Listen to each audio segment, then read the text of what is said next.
Bueno, continuando con el Edipo en Freud, eh, vamos a tomar un poco la cuestión de la sexualidad femenina, los artículos sobre la feminidad, sobre la sexualidad femenina. Eh, en realidad hay muchísimos detalles que tienen esos artículos que a mí me resultaría imposible realmente en este momento enumerarlos a todos o a casi todos.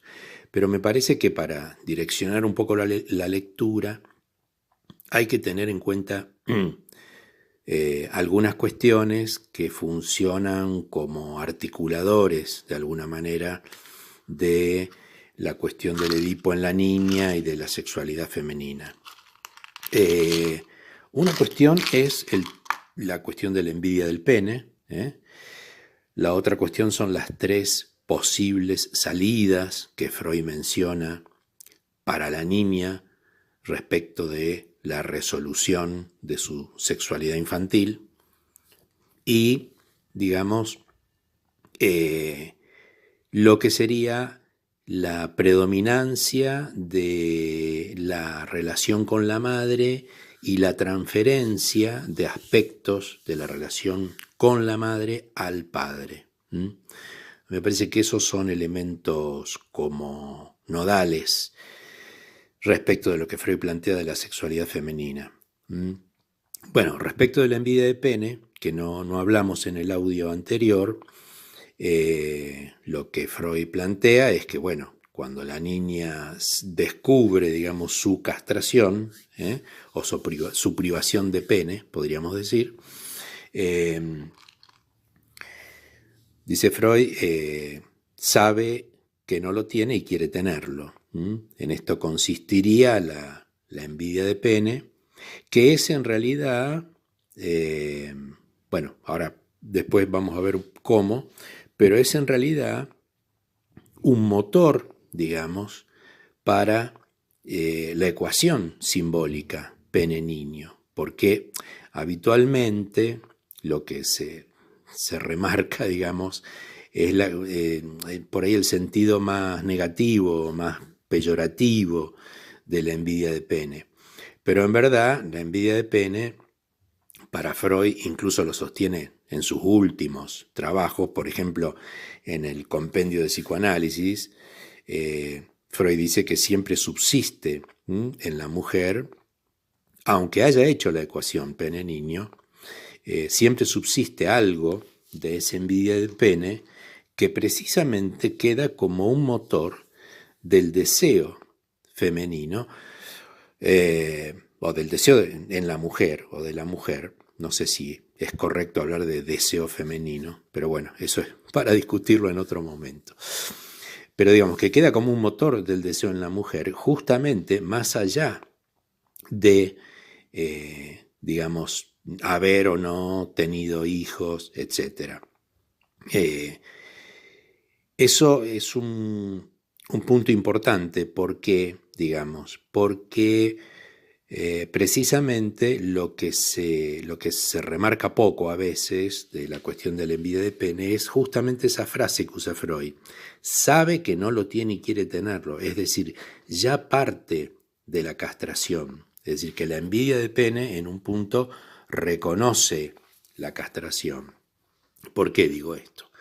Porque en las tres salidas que Freud plantea, tres salidas que no son las únicas, digamos, son, bueno, tres posiciones que él enumera, ¿no? Él dice que, bueno, si bien, digamos, si reconocemos como la salida, entre comillas, normal de la feminidad, la ecuación pene-niño, es decir, el reconocimiento de la castración y la posibilidad de resarcirse narcisísticamente recibiendo un hijo del padre, la salida femenina, que en realidad dice más de la maternidad que de la feminidad, o digamos constituye la feminidad en la maternidad de alguna manera. Aunque bueno, este recibir del hombre Un hijo no necesariamente tiene que ser concreto, puede ser también metafórico, recibir en el sentido de buscar activamente algo con un fin pasivo. ¿eh? Bueno, respecto de la salida de la feminidad, digamos, o de la resolución, digamos, del Edipo infantil de la niña en la feminidad. Después, otra posibilidad que Freud ubica es la represión de la sexualidad en la mujer, o sea, la represión de la sexualidad y la repulsa respecto de la vida sexual, como algo más propio de la histeria, o en general, digamos, de las neurosis en las mujeres. Y la otra posibilidad es que se afiance en el complejo de masculinidad. O sea, lo que Freud llama el complejo de masculinidad, es decir, que se mantenga en la creencia de que tiene pene, lo cual ya es otra cuestión, que Freud anota allí la homosexualidad en la mujer, o sea, la homosexualidad femenina, o la homosexualidad en las mujeres, digamos, porque allí ya no estaríamos tanto ante una represión, sino que Freud habla de una desmentida o de un desconocimiento de la castración. Es decir, que se conduce como teniendo pene. Bueno, ahora bien, esta cuestión, digamos, yo decía, bueno, la ecuación pene-niño, la envidia de pene y la transferencia, digamos, de la relación con la madre al padre. ¿Transferencia en qué sentido? En el sentido de que Freud ubica, él dice que a él le ha resultado muy difícil reconstruir la relación preedípica con la madre de la niña, con su madre, y dice que tal vez es porque justamente un obstáculo puede ser porque al ser él varón, digamos, en los análisis que ha conducido, no se ha desplegado tanto en la relación transferencial con él la cuestión de la relación de las pacientes con su madre, que se ha privilegiado más una cuestión, digamos, con el padre. Y bueno, menciona incluso algunas psicoanalistas que, digamos, él reconoce que han avanzado, que han podido avanzar más en indagar la relación preedípica de la niña con la madre, como, bueno, Jean Lampoule de Groot, Ruth McBrunswick, etc. Pero la cuestión es que en la relación con la madre, hay un punto, digamos, donde retroactivamente, también esto ocurre con el varón, ¿no? Pero, digamos, Freud lo trabaja más y muy en detalle de algunas cuestiones que tienen que ver con fantasía, futuros síntomas, incluso con la paranoia en la mujer, en determinado momento se refiere a eso. No vamos a entrar en eso acá, pero digamos, desde el reconocimiento de la castración, desde que entra en juego la fase fálica para la niña, Freud dice que desde allí y retroactivamente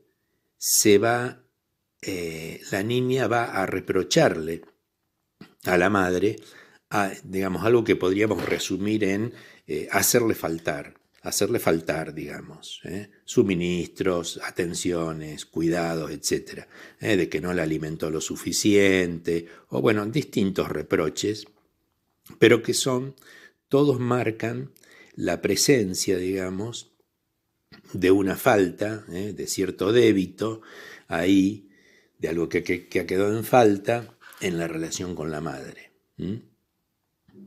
Por un lado. Por otro lado, también dice que la niña, y en esto ambos sexos, el varoncito también, pueden retroactivamente considerar que lo que eran, digamos, en la relación predípica con la madre, cuidados y del contacto corporal propio de la atención del niño, de la alimentación y de los cuidados, empezar a considerarlos como algo que se inscribe como una seducción de la madre. Entonces, digamos, funciona algo de cierta seducción por un lado y de cierta decepción por otro lado respecto de la madre. Esto por un lado, digamos, más en la niña, porque en el varón, más que cierta decepción respecto de la madre, de acuerdo a lo que veíamos en el sepultamiento del complejo de Edipo, por la eficacia más fuerte de la amenaza de castración, lo que Freud planteaba es que en realidad va a haber un extrañamiento del Edipo con la madre, un cierto extrañamiento de la relación con la madre, y van a predominar los vínculos tiernos.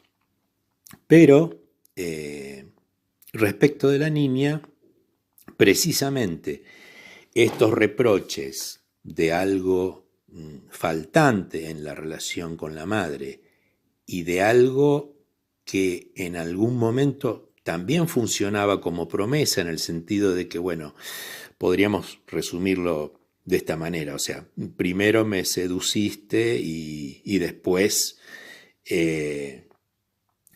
me hiciste faltar algo, ¿no?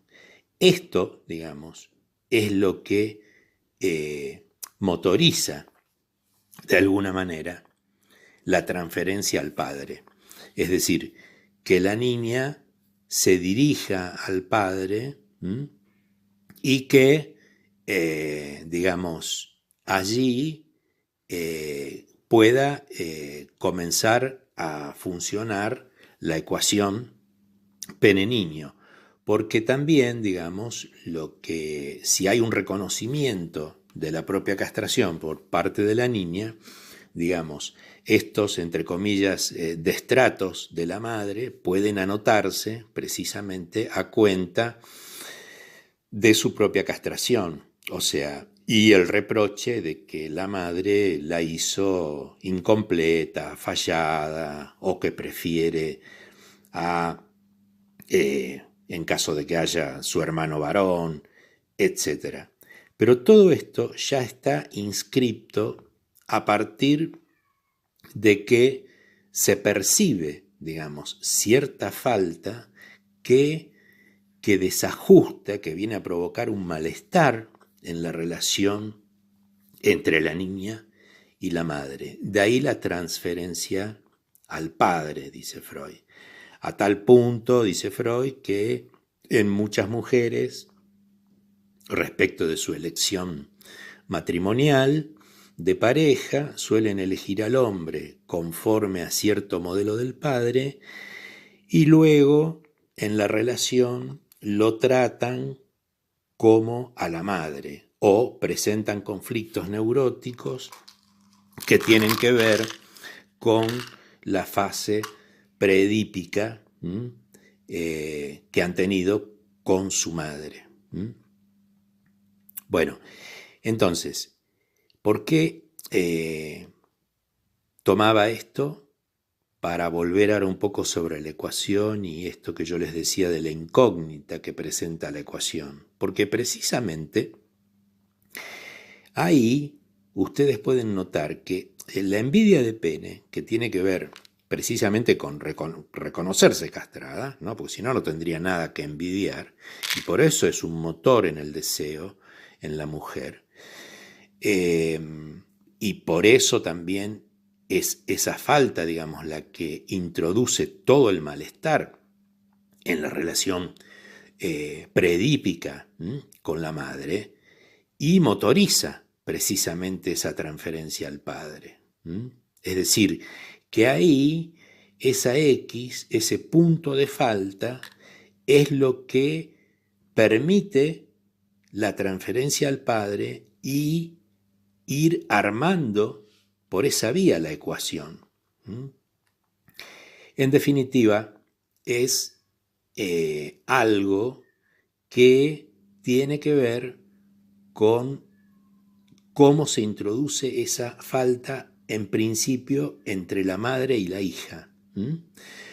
¿Por qué digo esto? Porque en el caso de la tercer salida que Freud menciona, digamos, o resolución, porque no es una salida, de la sexualidad femenina, es decir, de que permanezca en el complejo de masculinidad creyendo que tiene,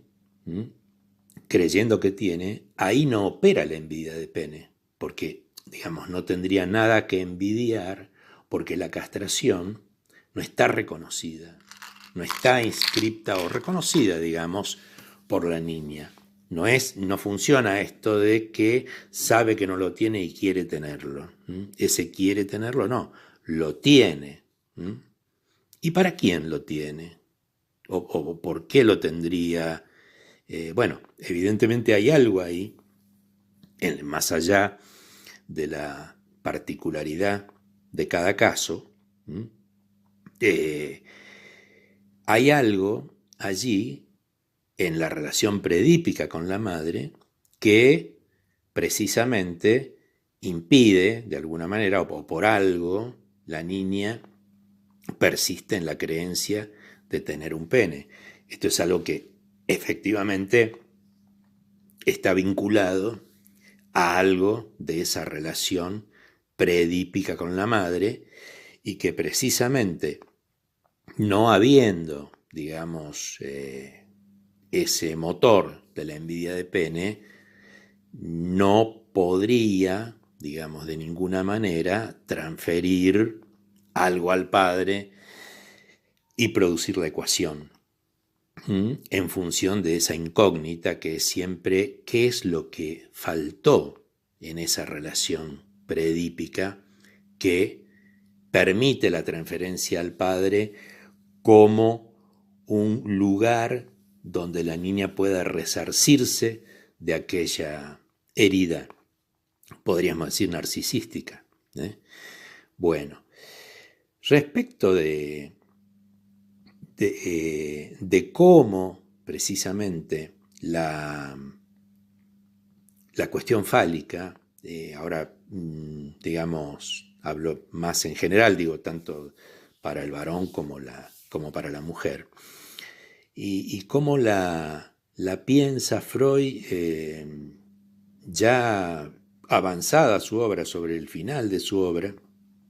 Quería comentarles algo que él dice en Análisis terminable e interminable, que es de 1938, y algo me pareció interesante, algo que él comenta allí, que tiene que ver, bueno, justamente con el Edipo y la fase fálica, la cuestión de la envidia de pene, etc., ¿no? Él dice allí que, bueno, cuando se refiere al final de los análisis, a la terminación de los análisis, él dice que, bueno, lo que más cuesta remover o con lo que el analista se encuentra al final de los análisis es con lo que él llama, bueno, por un lado la roca viva o la roca de base, que tiene que ver precisamente con la subsistencia, digamos, de la envidia de pene en la mujer y con lo que Freud llama allí la revuelta del hombre contra la pasividad, es decir, que, digamos, la constante reacción del hombre defensiva de ser pasivizado por otro hombre.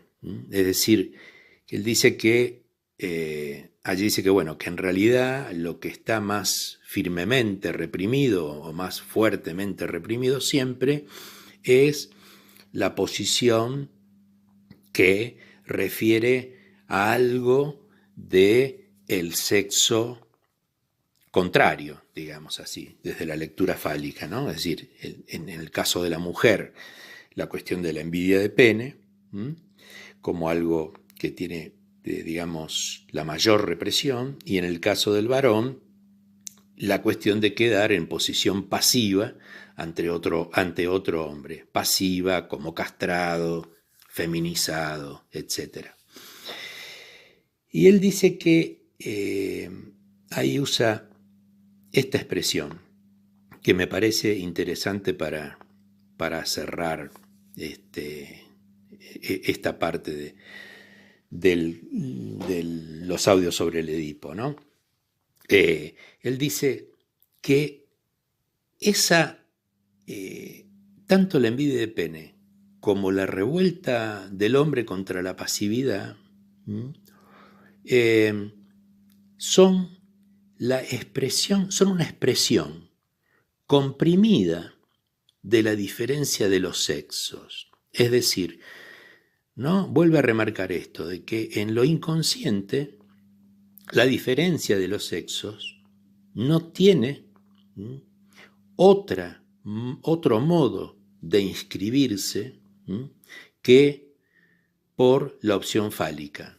Entonces, la mujer queda en la cuestión de la envidia de pene y el hombre en la cuestión de ser pasivizado, feminizado por otro. Es decir, pero me gustó esa expresión, y está que él dice como que en lo inconsciente hay algo, la diferencia de los sexos está comprimida en estas versiones, es decir, que lo inconsciente no alberga la inscripción de la diferencia de los sexos y fundamentalmente de el sexo femenino, es decir, no hay inscripción de la mujer en lo inconsciente.